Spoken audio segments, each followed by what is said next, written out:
الحمد لله الحمد لله الذي جعل الشمس والقمر بحسبان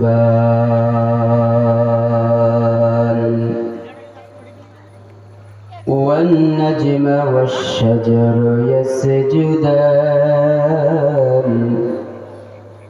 وفضل زمانا على زمان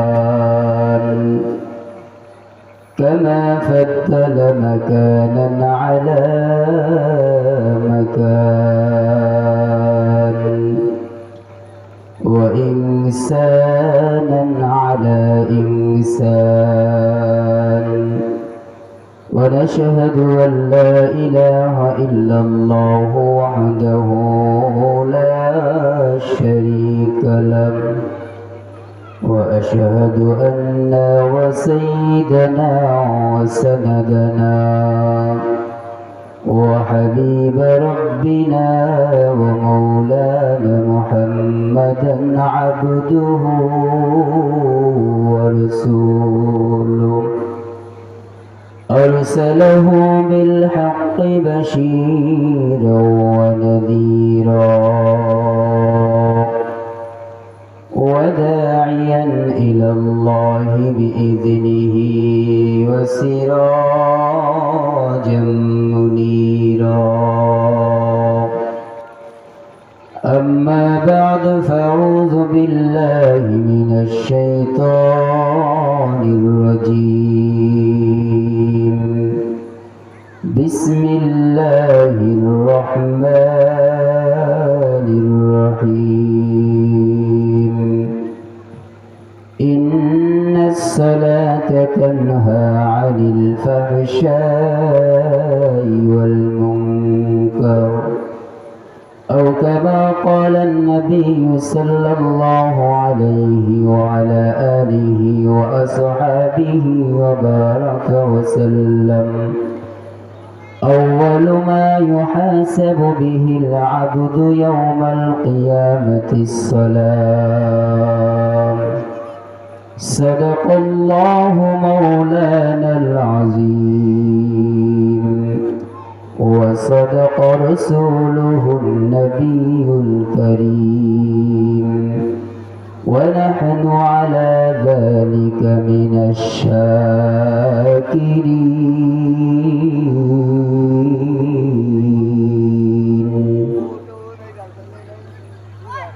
सूरज ने दिया अपने शुआ उनके पैगाम सूरज ने दिया अपने शुआ उनके पैगाम दुनिया है अजब चीज़ कभी सुबह कभी शाम दुनिया है अजब चीज़ कभी सुबह कभी शाम আলহামদুলিল্লাহ সমস্ত প্রশংসা মহান প্রভু সুবহানাহু ওয়া তাআলার দরবারে যিনি আমাদেরকে ভালো রেখে সুস্থ রেখে সুন্দর একটি মজলিসে আসার এবং বসার তৌফিক দান করেছেন। এজন্য আল্লাহ তাআলার যে জবান থেকে আমরা সকলে একবার দিল থেকে শুকরিয়া আদায় করি আলহামদুলিল্লাহ। হাদিসের ভিতরে আল্লাহ তাআলা রব্বুল আলামিন বলেন, আল্লাহ তাআলা যাকে ভালোবাসেন দিনের কাজগুলো তার মাধ্যমেই সম্পূর্ণ করেন এবং প্রকৃত মুমিন তো ওই বান্দা যে কোরআন ও হাদিসের কথা শোনার পরে তার অন্তরের মধ্যে কোনো কম্পন সৃষ্টি হয় না, ওই বান্দা কখনো মুমিন হতে পারবে না। প্রকৃত মুমিন ওই বান্দা যার কোরআন ও হাদিসের আলোচনা শুনলে যার অন্তরের ভিতরে একটা ভয় কাজ করতে থাকে। আল্লাহ তাআলা কোরআনের মধ্যে বলেন এই বান্দাই প্রকৃত মুমিন। তো আমরা ছোট পারুলিয়া গাজীবাড়ির উদ্যোগে ৬০তম বার্ষিক ওয়াজ মাহফিলের প্রধান অতিথি বিশেষ অতিথি আরও অন্যান্য ওলামায়ে কেরাম সকলের প্রতি সালাম। সামনে বসে আছেন আমার দিনদরদি ইসলাম পিপাসিত মুসলমান ভাইয়েরা, সকলকে আমার অন্তরস্থল থেকে আবার সালাম পেশ করছি। আসসালামু আলাইকুম ওয়া রাহমাতুল্লাহি ওয়া বারাকাতুহু। আল্লাহ তাআলা রব্বুল আলামিন যদি তৌফিক দান করেন। স্বল্প সময়ের মধ্যে পবিত্র কালামুল্লাহ কোরআনের অসংখ্য আয়াতের মধ্যে থেকে ছোট্ট একটা আয়াত তেলাওয়াত করছি, আল্লাহর নবীর অসংখ্য হাদিস থেকে ছোট্ট একটি হাদিস তেলাওয়াত করছি। যত সময় কথা বলবো এই হাদিস এবং আয়াতের পর দৃষ্টি রেখেই কথা বলবো ইনশাআল্লাহ। আল্লাহ আমাদের সবাইকে বোঝার তৌফিক দান করুক, আমাকে সুন্দরভাবে বুঝিয়ে নিজে এবং আপনাদের উভয়কে আমল করার তৌফিক দান করুন, সকলে বলেন আমিন। পবিত্র কালামুল্লাহ কোরআনের থেকে আমি একটা আয়াত তেলাওয়াত করেছি নামাজ সম্পর্কে। আল্লাহ তাআলা রব্বুল আলামিন বলেন, ইন্নাস সালাতা তানহা আনিল ফাহশাই ওয়াল মুনকার। নিশ্চয়ই নামাজ মানুষদের অশ্লীল খারাপ কাজ থেকে বিরত রাখে, ফাহেশা কথা থেকে বিরত রাখে, গুনাহের কাজ থেকে বান্দাদেরকে, নামাজি বান্দাদেরকে বিরত রাখে। তো আমরা দেখতে পাই, আমরা নামাজও পড়ি, অশ্লীল কথাও বলি, নামাজও পড়ি, অন্যায় কাজও করি, নামাজও পড়ি, খারাপ কাজও করি, তাহলে তো আমাদেরকে নামাজ তো ফিরাইতে পারতেছে না। তো আল্লাহ তাআলা বললেন যে নামাজ অশ্লীল খারাপ কাজ থেকে ফিরায় রাখে, তাহলে আমাদের কেন পারতেছে না? আল্লাহ ভুল বললেন না, আমাদের কোনো সমস্যা আছে? এই বিষয়ে আমরা একটু জেনে নেব। আল্লাহ তাআলা রব্বুল আলামিন বলেন, যেই বান্দার মধ্যে আল্লাহ পাকের ভয় আছে, মানুষ আর আল্লাহ পাকের মধ্যে সবচাইতে নিকটবর্তী হওয়ার নামই হচ্ছে নামাজ। নামাজের মধ্যে যত নিকটে যাওয়া যায়, অন্য কোনো আমল নাই যে এত নিকটে যাওয়া যায়। আল্লাহ রাসূল বলেন, আসসালাতু মিরাজুল মুমিন, মুমিন বান্দার মিরাজ হচ্ছে নামাজ। বলেন সুবহানাল্লাহ। আমাদের তো মিরাজ হবে এটা সম্ভব আশা করা যায় না, কিন্তু আল্লাহ রাসূল বলছেন যে বান্দা নামাজে দাঁড়াবে, ওই বান্দা মিরাজ, নবী মিরাজে গেছেন, ওই সব ওই বান্দার আমল নামে লেখা। বলেন সুবহানাল্লাহ। এর জন্য নামাজ অনেক গুরুত্বপূর্ণ একটা জিনিস। শয়তান মানুষদেরকে চায় বান্দাদেরকে নামাজ থেকে ফিরায় রাখার জন্য। বলে কেন? এজন্যই তিনি নামাজ থেকে ফিরাইতে চায়, কারণ আল্লাহর কাছে আর বান্দার সবচাইতে কাছে যাওয়ার মূল হাতিয়ার হইল নামাজ। যদি নামাজ থেকে ফিরাইতে পারে, শয়তান ওই বান্দার প্রতি সাকসেসফুল হয়। আর যেই বান্দাকে নামাজের মধ্যে গাফলতি করতে পারে না, যখন মসজিদে আজান হয় তিনি আজান শুনে মসজিদে চলে যায়, শয়তান ওই বান্দার থেকে কি করে, পরাজিত যৌবন করে তিনি বলতে থাকেন, আজকে পড়ছো দেখি কালকে তুমি কিভাবে পড়বে। আল্লাহ রাব্বুল আলামিন বলেন, ওয়া মা খালাকাতুল জিন্না ওয়াল ইনসা ইল্লা লিয়াবুদুন। এই দুনিয়ার মুসলমান ভালো করে শুনে নাও, আমি আল্লাহ দুনিয়ার জমিনে তোমাদেরকে পাঠাইছি আমার ইবাদত, গোলামি, দাসত্ব করার জন্য। কথা বলেন ঠিক কিনা? আল্লাহ তাআলা রব্বুল আলামিন বলেন, আমি তোমাদেরকে পাঠাইছি দুনিয়ার জমিনে যাইবা, আমার গোলামি করবা, আমার হুকুম মেনে চলবা, এর বাহিরে তুমি কোনো কাজ করতে পারবা না। তরিকা মানবা পয়গম্বর আরবি সাল্লাল্লাহু আলাইহি ওয়াসাল্লামের। আল্লাহ পাক রব্বুল আলামিন যখন বান্দাদেরকে দুনিয়ার পাঠানোর জন্য প্রস্তুত হলেন, কথাবার্তা যখন ফেরেশতাদের সঙ্গে বলতেছিলেন, তখন ফেরেশতারা ডাক দেবে, মালিক, আমরা ফেরেশতারাই তো তোমার ইবাদত করি, তোমার তাসবিহ পড়ি, তোমার সব কথা আমরা পালন করি, তাহলে দুনিয়াতে কেন মানুষ পাঠাবেন? ফেরেশতারা বলেন, ওয়াসফিকুদ দিমা, এই মানুষগুলা দুনিয়াতে যাওয়ার পরে মারামারি করবে, হানাহানি করবে, রক্তপাত ঘটাবে। এর মুসলমান আল্লাহর গোলাম, এই মানুষগুলা দুনিয়াতে যাওয়ার পরে ভাই ভাইকে মারবে, ছেলে বাপকে মারবে, সন্তান তার মায়ের গোতরে হাত তুলবে। রব্বুল আলামিন তুমি এই মানুষদেরকে পাঠাইয়েন না। আল্লাহ পাক রব্বুল আলামিন কালামুল্লাহ কোরআনের মধ্যে বলেন, ইয়ালামুনা মা লা তা'লামুন। এ ফেরেশতা, ভালো করে শুনে নাও, ভালো করে শুনে নাও, আমি আল্লাহ যা জানি তোমরা তা জানো না। ফেরেশতারা বলেন, আল্লাহ আপনি আমাদের চাইতে বেশি জানেন, আমিও জানি, কিন্তু মানুষ তো আপনাকে মানবে না। আল্লাহ রাব্বুল আলামিন ডাকতে বলেন, ফেরেশতারা ভালো করে শুনে নাও,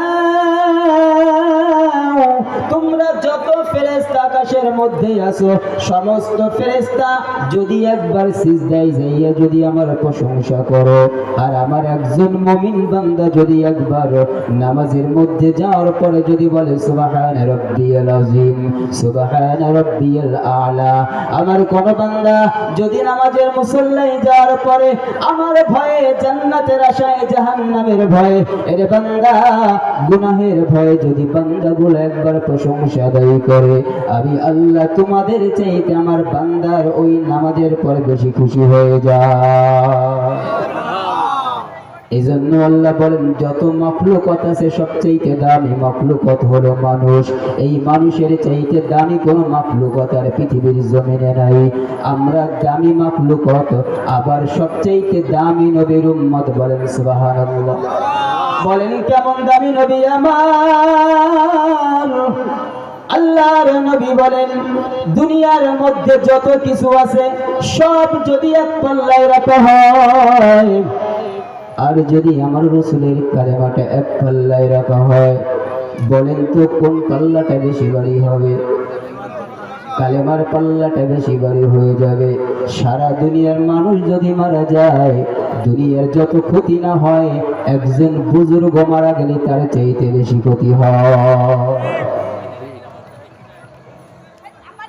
এজন্য আল্লাহর নবী সবচেয়ে দামি নবী, যিনাকে সৃষ্টি না করলে আসমান জমিন তামাম পৃথিবী সৃষ্টি করতেন না। এই নবীর দামি উম্মত আমরা হইলাম। এত দামি হওয়ার পরও আমরা কিন্তু গুনাহ করি কি করি না? বলেন। আল্লাহ বললেন বান্দা, যেই বান্দা নামাজ পড়ে কোনো গুনাহের কাজ করতে পারে না, যেই বান্দা নামাজ পড়ে সুদের সাথে জড়িত হইতে পারে না, যেই বান্দা নামাজ পড়ে ঘুষের কাছেও যাইতে পারে না, যেই বান্দা নামাজ পড়ে এই বান্দা কোনোদিন মিথ্যা কথার আশ্রয় গ্রহণ করতে পারে না, কিন্তু আমরা দেখি নামাজ পড়ার পরেও গুনাহ থেকে বাঁচতে পারি না। এর মূলে হলো আমাদের সর্বপ্রথম ঈমানের মধ্যে দুর্বল। সর্বপ্রথম আমাদের ঈমানের মধ্যে দুর্বল না হইলে নামাজ আল্লাহ পাকের সাহাবায়ে কিরাম, নবীর সাহাবায়ে কিরাম যারা ছিলেন তারা কেমন নামাজ পড়তেন, আমরা কেমন নামাজ পড়ি? তাদের নামাজ আর আমাদের নামাজের মধ্যে পার্থক্য কেন হলো? তাদের নামাজটাই এত মধুর, আমাদের নামাজের মধ্যে কোনো মজা পাই না। আল্লাহর নবী সাল্লাল্লাহু আলাইহি সাল্লাম মসজিদে নববীর মধ্যে একদিন বসে আছেন। সাহাবায়ে কিরাম এক বাক্যে বলতেছেন, ইয়া রাসূলুল্লাহ, আপনার একজন সাহাবী মুনাফিক হয়ে গেছে। বলে কেন? বলে আপনার ওই সাহাবী মসজিদে সবার পিছনে আসে আবার আগে আগে চলে যায়। এরে মুসলমান, মসজিদে যার ভালো লাগবে না মনে করতে ওইটা মুনাফিক। যাবে সবার পিছনে, বের হবে আগে। মসজিদে থাকতে ভালো লাগে না, তার মানে তার ঈমানটা পরিপূর্ণ না। সাহাবায়ে কিরাম যখন মসজিদে যাইতেন, বাসার মধ্যে যদি কোনো ইহুদি খ্রিস্টান কোনো লোক যাইতেন, ওই লোককে যদি বলতো এই লোকটা কবে আসবে, সাহাবী কখন মসজিদ থেকে বাসায় আসবে, ঘরের মধ্যে থেকে জবাব আসতো মসজিদে গেছে, কখন আসতে বলবে আমরা বলতে পারবো না, কখন বের হবে এটা আমাদের বলার কোনো ক্ষমতা নাই। কিন্তু শুনে নাও, যদি মসজিদে না যাইয়া কোনো বাজার বা চায়ের দোকান এদিক ওদিকে যায়, আমি বলে দিতে পারবো এই বান্দা এত সময়ের মধ্যে চলে আসবে। কিন্তু সম্পূর্ণ ভিন্ন হয়ে গেছে। এখন আমি আপনি দোকানে গেলে এটা কখন আসবো বলতে পারা যায় না, মসজিদে গেলে বলা যায় আর মাত্র 2 মিনিট 5 মিনিট পরে বাসায় চলে আসবে।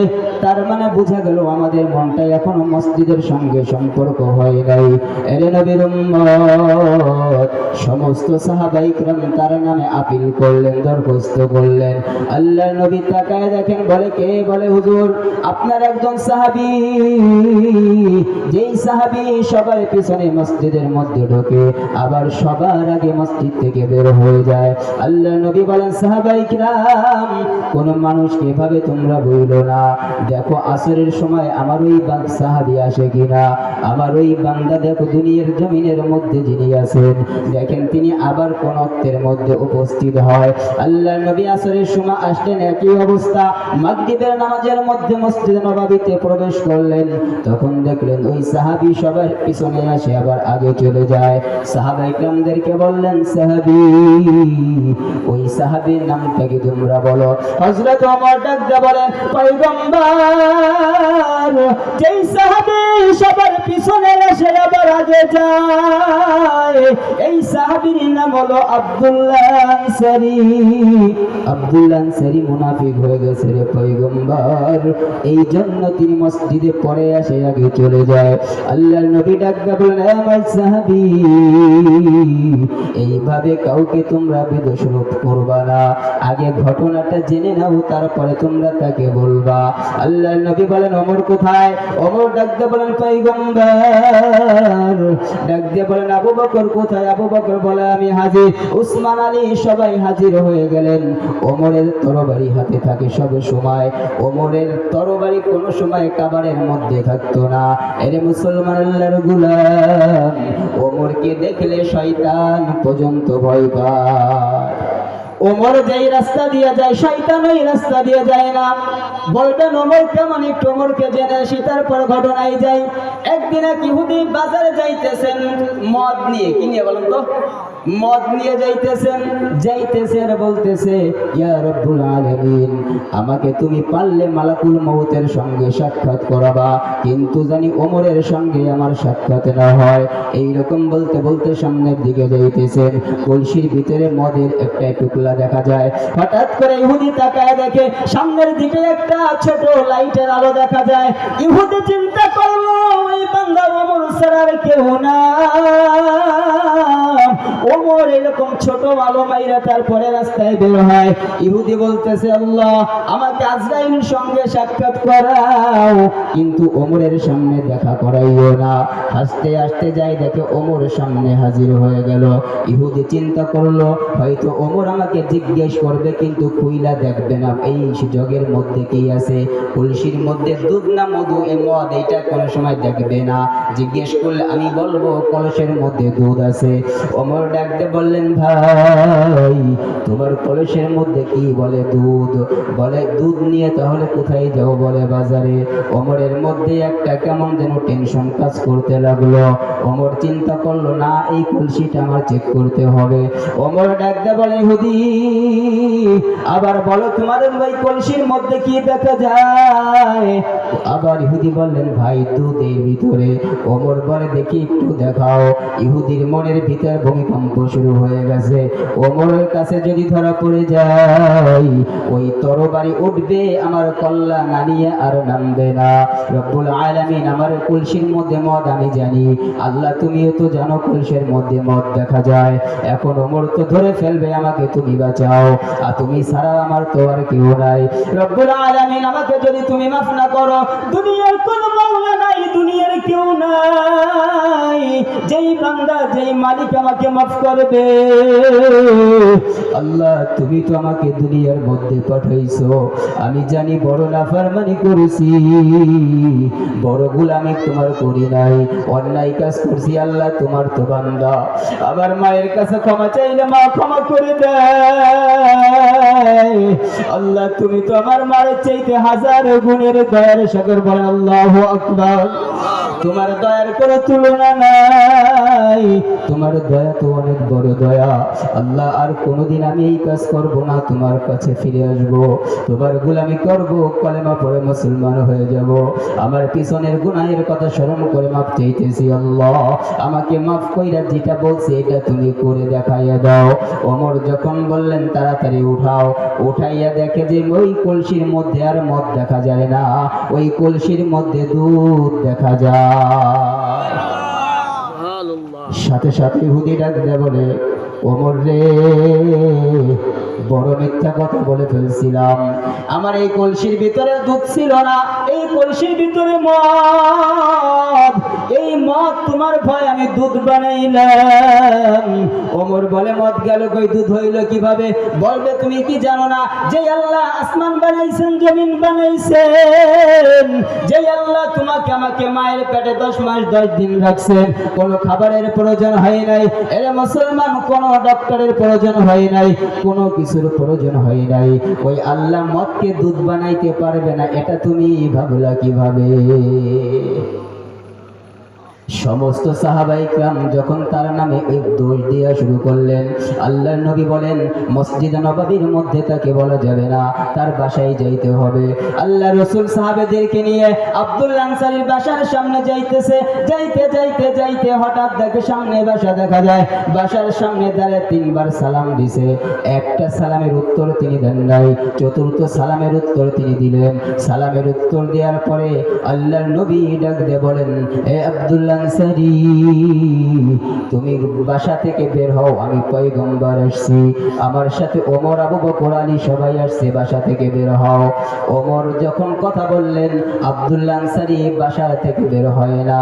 আবার ওমর ডাক দিয়ে বলে, দ্বিতীয় নম্বর প্রশ্ন হলো, তোমার বাসার সামনে একটা বাচ্চাকে বাধা দেখলাম কেন? এই সন্তানটা কি দোষ করছে? ছোট মানুষ। এই দুইটা প্রশ্নের উত্তরটা আমাকে দাও। এই কথা বলার পরে ওমরকে বলে, ওমর তোমার হাতের তরবারিটা নিচে নামায় দাও। আব্দুল্লাহ আনসারী ঘরের দরজা খুলে বের হয়ে নবীদের সামনে দাঁড়িয়ে বলে, পয়গম্বর, আমার নামে রিপোর্ট হয়েছে, আমি জানি আমার নামে অনেক অভিযোগ, আমি জানি আমার নাম অভিযোগ হয়েছে। পয়গম্বর আপনি আমাকে সর্বপ্রথম মাফ করে দেন, আপনি ডাকছেন, আপনার ডাকে সাড়া দিতে পারি নাই। ওমর ডাক দিয়ে বলে, ভাই তুমি কেন সাড়া দাও না, আগে সেই কথা বল, আর তারপরে বলবি ওই বাসার সামনে কেন একটা বাচ্চা বেঁধে রাখছো। আব্দুল্লাহ আনসারী ডাক দিয়ে বলে, ওমর আমি কেন বাঁচছি আর আমি কেন নবীর ডাকে সাড়া দেইনি? শোনো, তুমি ওমর, আবু বকর, আলী তোমাদের টাকা পয়সার অভাব নাই, উসমানের অভাব নাই, কিন্তু আমি আব্দুল্লাহ আনসারী, আমি গরিব মানুষ, আমার কোনো জামা নাই, একটা চাদর আছে আমার পুরো ঘরের মধ্যে, আর কোনো চাদর জামা কাপড় নাই, আমি নামাজ পড়ি তারপরে আমার বিবি পড়ে।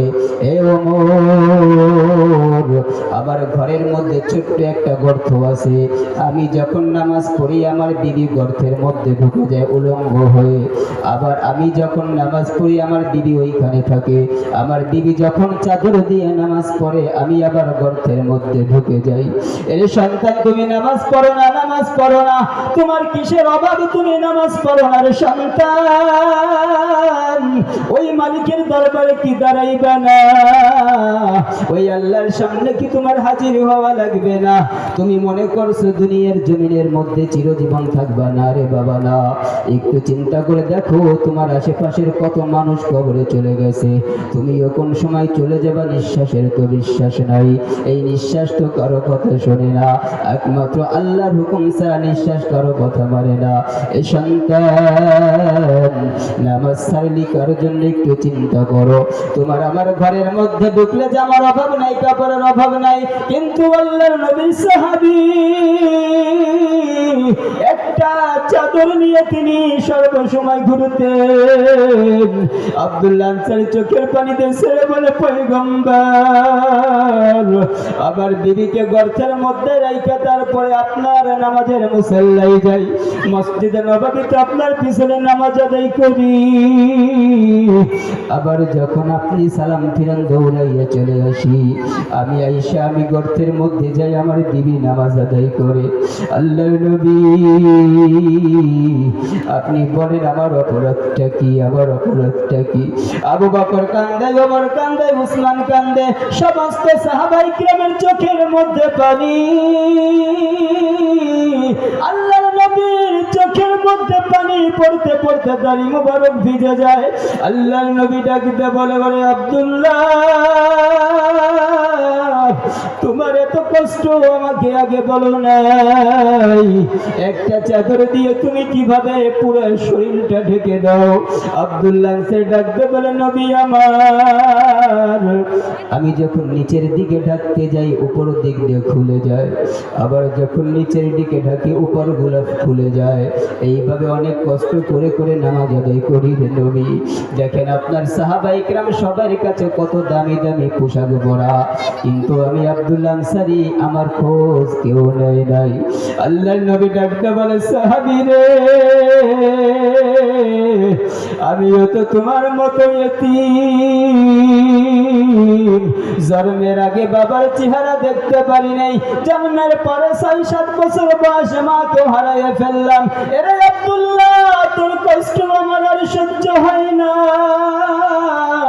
তাড়াতাড়ি যাও দেখো বাইতুল্লাহর মধ্যে কোনো মাল আছে কিনা, তাড়াতাড়ি দেখো কোন সম্পদ গচ্ছিত আছে কিনা। আমার সাহাবী আব্দুল্লাহ রে এনে দাও। আল্লাহর নবী বলেন, প্রথম প্রশ্ন শুনলাম, দ্বিতীয় প্রশ্নটা বলো, তোমার ওই সন্তানটা কার ওইখানে বেঁধে রাখছো গাছের সাথে? আব্দুল্লাহ আনসারী বলে, পয়গম্বর, এই সন্তানটা আমার আদরের সন্তান। বলে, তাহলে গাছের সামনে কেন বেঁধে রাখছো? আব্দুল্লাহ আনসারী ডাকতে বলে, পয়গম্বর, আমার সন্তানকে কেন বেঁধে রেখেছি জানেন? আমার ঘরের সামনে দেখেন একজন ইহুদির ঘর, ওই ঘরের সামনে বড় বড় 4টা খেজুর গাছ আছে, ওই খেজুর গাছ থেকে খেজুর পড়ে। আমি চিন্তা করি আমার সন্তান ক্ষুধার যন্ত্রণায় যদি খেজুরগুলো খেয়ে ফেলে, আমি কাল কিয়ামতের ময়দানে আমার মালিককে কি বলবো? ওই জাহান্নামের আগুন তো আমি সহ্য করতে পারবো না। এ নবী, এই সূর্যটা যখন আমার মাথার পরে থাকবে আমার মগজ গুলে বের হয়ে যাবে। এ পয়গম্বর, আমি তো গরিব মানুষ, আমার কিছু নাই। আমি সকালবেলা কামলা দেওয়ার জন্য যখন বের হই, আমার সন্তানকে ওই গাছের সঙ্গে রশি দিয়া বেঁধে রেখে যাই। কারণ কি জানো? আমার সন্তান জানি ওই খেজুর গাছের খেজুরটা না খায়, যদি খেজুর ক্ষুধার যন্ত্রণায় খেয়ে ফেলে আমি তো আল্লাহর কাছে আসামি হয়ে যাব। আল্লাহর নবী চোখের পানিতে বলে, আবু বকর, আমাকে ধর, আমার আর সহ্য হইতেছে না। হঠাৎ করে ওই সন্তানটা তাড়াতাড়ি বলে, ওকে ছেড়ে দাও, ছেড়ে দাও। সন্তানটাকে ছাড়ার পরে দেখে হাতের মধ্যে লাল দাগ দেখা যায়, শরীরের মধ্যে লাল দাগ দেখা যায়। ওই ছোট্ট বাচ্চা দেখতে বলে, হাবিব, তাকায় দেখেন আমার হাতের মধ্যে কত দাগ। আল্লাহ তো আমার বানাইছে, এত কষ্ট কেন দেয় রে নবী? আমি তো ছোট মানুষ, ক্ষুধার যন্ত্রণায় ক্ষুধা লাগে, আবার বাবা আমাকে খাবার দিতে পারে না, হাতটা বেঁধে রেখে যায়, আবার মাগরিবের আগে আমার হাতের বন্ধন গুলো খুলে দেয়। এরে আল্লাহর গোলাম, একটু চিন্তা করে দেখো, তুমি যে নামাজ পড়ো না, তোমার তো এমন কোন সমস্যা নাই, তোমার তো কোনো টেনশন নাই, তাহলে কেন তুমি নামাজ ছেড়ে দাও? আল্লাহর নবী বলেন, আউয়ালু মা ইউহাসাবু বিহিল আবদু ইয়াউমাল কিয়ামাতিস সালাহ। এরে বান্দা, কিয়ামতের দিন সর্বপ্রথম বান্দার নামাজের হিসাব হবে। তুমি যদি নামাজের হিসাবটা না দাও, ওইখানে তোমার কোনো জবাব চলবে না। আল্লাহর নবী আর বলেন, নামাজের হিসাব যদি না দিতে পারো, কিয়ামতের ময়দানে কঠিন বিপদের সময় 500 বছর এক পায়ের পরে দাঁড়াই থাকবি। ওই দিন পানি পানি করবি, পানি দেওয়ার মতো তোমার কেউ থাকবে না। তুমি কি করছো জানো? আল্লাহর সঙ্গে গদ্দারি করছো। যেই আল্লাহর জবান দিছে, যেই আল্লাহ তোমাকে সব কিছু দান করলো, ওই আল্লাহর গোলামি তুমি করো না। আব্দুল্লাহ আনসারীর ছেলেকে যখন খুলে দেয়, হাত দেখায়, নবীকে বলে, নবী দেখেন। আবার হাতের দিকে তাকায়, দেখো নবী আমার পেটের দিকে তাকান, 3 দিন পর্যন্ত খানা খাই না, আমি ছোট্ট মানুষ, আবার বাবা আমাকে বেঁধে দেয় কেন? আপনি বলে যান আমার বাবা যেন আমাকে আর না বাঁধে। কিন্তু নবী, আমি খেজুর খাবো না, খেজুর খাবো না, আমার বাবা যেন আমাকে রশি দিয়ে না বাঁধে। আব্দুল্লাহ আনসারী ডাকতে বলে, নবী আমার সন্তান যদি একটা খেজুর খায়, আল্লাহ যদি বলে এই খেজুরটা হারাম না হালাল বল, আমি আল্লাহর সঙ্গে কি বলবো? এর চাইতে আমার সন্তানকে বেঁধে রাখি আমার মনটা ভালো লাগে। আর যদি শুনি ওই ইহুদির খেজুর আমার সন্তান খায়, এর চাইতে কষ্টের আমার আর কিছু থাকবে না। এ নবী, আপনার চোখের পানি দেখে আমার মনের মধ্যে কষ্ট হয়, কারণ আমার সন্তান, আবার সন্তান খাইতে চাই, দিতে পারি না, এত কষ্ট করি রে নবী। এই জন্য মসজিদে সবার পিছনে যাই, আগে আগে বের হই, আবার তো আর কোনো কিছু করার নাই। আল্লাহ নবী ডাকতে বলে, আব্দুল আনসারী, কে বলছে তুমি মুনাফিক? তোমার চাইতে মুমিন বান্দা কেউ নাই। আমার উম্মত যতদিন দুনিয়াতে থাকবে, পাথরের মধ্যে ধান কাটতে যাবে, আজান হয়ে যাবে, ওইখানে নামাজে মুসল্লায় দাঁড়ায় যাবে, যেইখানে যাবে সেইখানে ওয়াক্ত হবে, নামাজে দাঁড়ায় যাবে। এ আব্দুল্লাহ আনসারী, তোমার এইটা থেকে আমার উম্মতদেরকে শিক্ষা নিতে হবে। যেই কাজ করো, যেইখানে যাও, সঙ্গে নামাজের সময় হলে নামাজ পড়তে হবে। নামাজকে ছেড়ে তুমি কবরে গেলে শান্তি পাইবা না। একটু মনে চিন্তা করে বুঝাও, নামাজের চাইতে দামি কোনো সম্পদ আর দুনিয়াতে থাকবে না। তোমার মা, তোমার বাবা, ইন্দ্রা তোমার জন্য কত কষ্ট করলো, ওই মা বাবা এখন কোথায় আছে?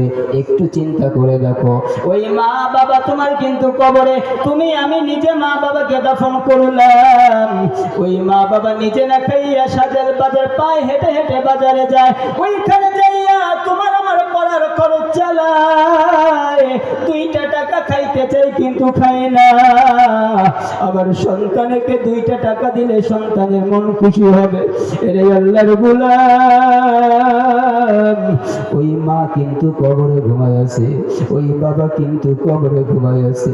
এরে বান্দা, তোমার মা, তোমার বাবা, তোমার দাদা দুনিয়ায় থাকতে চায় কিন্তু থাকতে দেয় নাই। ওই মার কথা কি মনে পড়ে না? ওই বাবার কথা কি মনে পড়ে না? ওই মা বাবার কথা মনে পড়ে না, তুমি এই জন্য নামাজ ছেড়ে দাও। আর যদি মনে পড়তো বান্দা, তুই কোনোদিন নামাজ ছাড়তে পারতি না। কারণ অনেক মানুষের জন্য ঘুম জীবনের শেষ ঘুম হয় কি হয় না বলেন? অনেক মানুষ রাতের বেলা ঘুমায়, ফজরের সময় আর উঠতে পারে না। নতুন একটা 4-5 দিন আগের ঘটনা বলি। আমার একজন ক্লাসমেট, তিনি একেবারে আমার চাইতে বয়স কম, 22 থেকে 23 বছর হবে। এই বান্দা নতুন বিবাহ শাদী করেছে, মাদ্রাসার মধ্যে খেদমত করে। এই বান্দা ইশার নামাজ পড়ে ছাত্রদেরকে বলল, এই ছাত্ররা, তোমরা একটু ঝালমুড়ি মাখাও, আমি ঝালমুড়ি খাবো। রাত্রেবেলা ছাত্রদের সঙ্গে এইরকম কথাবার্তা বলে বান্দা যখন ঘুমায় গেল, সকালবেলা ছাত্ররা যাইয়া মাথায় ডাক দেয়, হুজুর ঘুম থেকে ওঠেন, সবক শুনবেন না। হুজুর আর নড়াচড়া করে না। এইরকম করতে করতে নড়ে না। বড় ছাত্ররা এসে বলে, আবেশ হুজুর ঘুম থেকে ওঠেন, সবক শুনবেন না। আল্লাহ বলে, তোর হুজুর আর জীবনে ঘুম থেকে উঠবে না। এ মুসলমান, মরণের কোনো সময় নেই, মালাকুল মউতের কোনো ভয় নাই। ওই বান্দা জীবনের শেষ ঘুম ঘুমাইয়া গেল, আর কোনোদিন ঘুম থেকে জাগ্রত হইতে পারল না। আমি জানাজার নামাজ পড়ার পরে যখন তাকায় দেখলাম, চোখের পানি ধরে রাখতে পারি নাই। আমারও তো মৃত্যু এমন হতে পারে। এ বান্দা, নামাজ ছাইরো না, নামাজ ছাইরো না। নামাজ ছাইরে কারে খুশি করবা? তোমার সন্তান সন্তানের জায়গায় থাকবে, তোমার মা, তোমার বাবা, তোমার ধন সম্পদ সব থেকে যাবে বাবা। তুমি কিন্তু দুনিয়ার জমিনে থাকতে পারবা না। ওই সন্তান কবরে দাফন করার পরে আর তোমার খোঁজ খবর নেবে না। একটু মনে বুঝাও, যখন তোমার মরণ হবে একটু চিন্তা করো। তোমার মাথার তলে থাকবে একটা বালিশ, এই বালিশটাকে তাড়াতাড়ি সবাই সরাইয়া ফেলবে। ওই বালিশ আর তোমার মাথার কাছে রাখবে না। তোমার মাথার কাছে বসে 2 জন বান্দা তোমার মুখের মধ্যে কমলা আঙ্গুরের রস দিবে। এ বাবা, ওই রস তোমার মুখের মধ্যে দিতে পারবে না, ঢোক গিলে খাইতে পারবে না।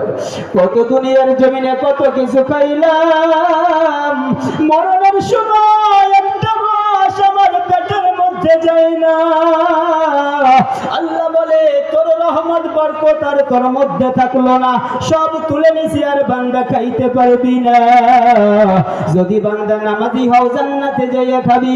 আর যদি নামাজি না হও, কবরের মার খাওয়ার জন্য প্রস্তুত হও। তোমার আমার মাথার তলে একটা বালিশ সরাইয়া ফেলবে। আস্তে আস্তে করে কেউ বলবে, এই বান্দার নিঃশ্বাসটা পেটের কাছে চলে আসছে, হাত পা নড়াচড়া করে না, মনে হয় মরে গেছে। এ মুসলমান, এই দিনটা কিন্তু তোমার আমার সবার হবে, একটু চিন্তা করো। তোমার আমার পাশের লোকজন বলবে, দেখো রুহুটা মনে হয় বুকের কাছে দেখা যায়। আস্তে আবার বলবে, এই নিঃশ্বাস গলার কাছে চলে আসছে। তোমার আমার আত্মীয়দেরকে বলবে, আত্মীয় স্বজন, তাড়াতাড়ি আসো, তোমার বাবা মনে হয় বেশি সময় থাকবে না। হঠাৎ করে দেখবে মুখের মধ্যে নড়ে, আর কোনো জায়গায় নড়ে না। তোমার আমার ছেলে সন্তান কাঁদবে, আর কান্নাকাটি করো, কোনো লাভ হবে না। এ বাবারা ভালো করে শুনে নাও, এরপরে তোমার আমার মৃত্যু হয়ে যাবে। তোমার আমার মুখটা ঢেকে পশ্চিম দিকে করিয়া যার যার বাড়ি চলে যাবে, আর কোনোদিন তোমার আমার খবর নেবে না।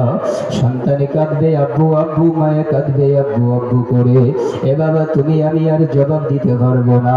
এজন্য একটু মনে বোঝাও রে মন, দুনিয়ার জন্য কার জন্য কি করলাম, নামাজ ছাড়লাম, কেউ তো আমার সঙ্গে কবরে যাবে না।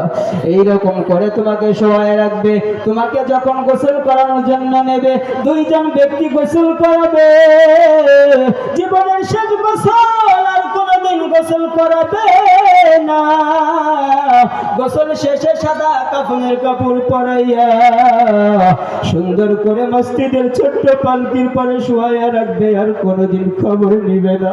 তোমার আমার লাশকে গ্রামের মানুষ দেখবে, কিন্তু আমি তো আর কথা বলতে পারবো না। এইরকম করে করে তোমার আমার লাশটাকে জানাজার জন্য নিয়ে যাবে। জানাজা করিয়া তোমার আমার লাশকে তাড়াতাড়ি কবরস্থানে নিয়ে যাবে। আইরে কবর, ওই কবরে কত মানুষ গেল, কারো সঙ্গে আর কথা হয় না। মা গেল দুনিয়াতে, কত মানুষ দেখি, মার মতো তো আর কেউ দেখি না। এ বাবা, বাবার মতো তো আর কেউ দেখি না। তোমাকে আমাকে ধরে ধরে কবরের মধ্যে রাখবে। রাখার পরে আস্তে আস্তে করে মাটি দিয়ে কবর চাপা মাটির মতো করে ফেলবে। ওই কবরের মধ্যে অন্ধকার, আর কোনোদিন আলো যাবে না। তুমি আমি কবরের ভিতর থেকে বলবো, বাবা দুনিয়ার ঘরে বিদ্যুৎ গেলে ঘুমাইতে পারি নাই, আজকে অন্ধকার বাগানের মধ্যে ফেলে কোথায় যাও? এই অন্ধকার ঘরে তো আমি থাকতে পারবো না। এইরকম করে কান্নাকাটি করতে থাকবে। তাড়াতাড়ি হাতে পায়ে ধরে দাফন করে দেবে। এবার একটু চিন্তা করো, ওই মরণ আসার আগে আমাদের নামাজ পড়া লাগবে কি লাগবে না? জানাজা নামাজ পড়া লাগবে কি লাগবে না? এই জায়গায় কেউ আছেন যে তার জানাজা নামাজ পড়া লাগবে না? সবার কিন্তু জানাজার পড়া লাগবে। আল্লাহর কাছে তওবা করেন, আল্লাহ যত ভুল করছে আর কোনোদিন করব না, আজকের থেকে শেষ তওবা করলাম। যতদিন মালাকুল মউত আমার সামনে হাজির না হবে, ততদিন পর্যন্ত এক ওয়াক্ত নামাজ ছাড়ব না। পারবো তো ইনশাআল্লাহ? আল্লাহ আমাদের সকলকে এই তৌফিক দান করুন, আমিন। মৃত্যু পর্যন্ত যেন সব কিছু বাদ দিয়ে দিনের পথে থেকে আল্লাহ পাকের গোলামি করব, তাই তো দুনিয়া থাকুক যা হয় হবে, এর ভিতরে আল্লাহ পাকের গোলামি ছাড়ব। যাদের কাছে গেলে আমাদের আত্মা শুদ্ধি হয়, দিন জিন্দা হয়, নামাজের কথা স্মরণ হয়, বেশি বেশি জিকিরের কথা স্মরণ হয়, ওই বান্দাদের কাছে যাবো তো ইনশাল্লাহ। চরমনায়, মানিকগঞ্জ, এরকম আরো আরো হক্কানি উলামা ইকরাম যারা, তাদের কাছে যায় বায়াত গ্রহণ করবেন। বায়াত হওয়ার সময় একটু চিন্তা ভাবনা করে হবেন। এমন জায়গা হইয়েন না যেখানে নামাজ রোজা ঠিক নাই, কোনো কিছু ঠিক নাই, এইসব জায়গা মুড়ি দেওয়া যাবে না। আল্লাহ আমাদের সকলকে 5 ওয়াক্ত নামাজ পড়ে, মৃত্যুর আগে রক্তের নামাজ পড়ে কবরে যাওয়ার তৌফিক দিন, বলে আমিন। একটা দোয়া আল্লাহর কাছে করেন, কাফনের কাপড় পরার আগে সবাইকে যেন একবার ইহরামের কাপড় বাঁধার তৌফিক দেন, বলে আমিন। ওয়া আখিরি দাওয়ানা আনিল হামদুলিল্লাহ।